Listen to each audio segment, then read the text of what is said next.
Right, well, I can add now, as it transpired in the fullness of time, which is about 2 years later, as you can see from the dates on this recording, that the way I largely achieved, at least as far as I achieved, I've moved to strongly fruitarian at home and just veggie come vegan when out.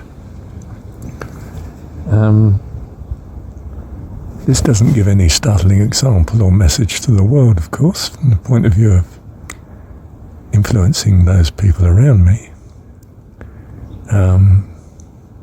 I can't say I'm a pure fruitarian because I'm not when I'm out. And sometimes I'm not out much. In a week, hardly any meals elsewhere, so to speak. Others could be 2 or 3. You could say I enjoy those meals particularly because, of course, I'm used to a broader diet than just fruit in the past.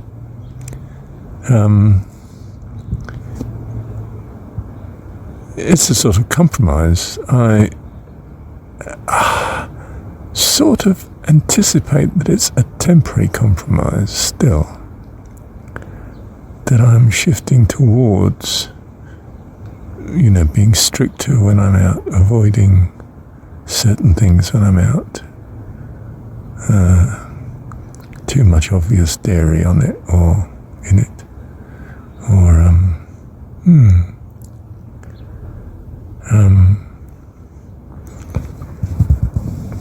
of course, my diet is, in a sense, not simply fruitarian, it's raw food. You cook the fruit while you wreck it, in a way, largely. And from a nutrition point of view. And if you cook any food, you start to introduce all sorts of harmful things that wouldn't otherwise be there because of the cooking. Especially the way you cook, you might fry it and so on. So this sort of compromise, fruitarian at home and more relaxed when I'm out, presumably allows the body to adjust. And I do get stricter as time goes on. I have a temptation in that my daughter is just vegetarian and likes fast food. She would like pizzas and things like that. And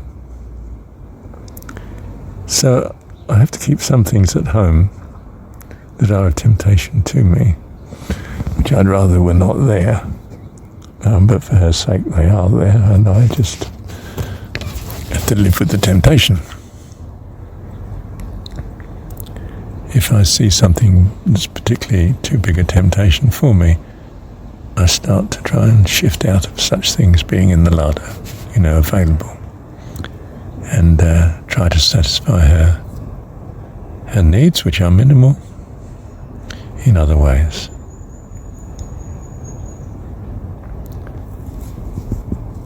Now, I think this is a better solution overall in the past couple of years than simply dramatically switching from, say, whatever you think offers a normal diet for you to something that's not normal. And too dramatic a change simply means you never achieve it. Whereas if you do it by stages, it can be comparatively easy. If you like more harmonious, more a development process, less risk of making big mistakes, more successful long run. Thank you, Heavenly Father. Thank you, Dad. I do notice, incidentally, that a change in diet now, if I have several meals out close to each other, dramatically affects my well-being, both health and if you like, spiritual inclination and so on, emotional temperament, etc.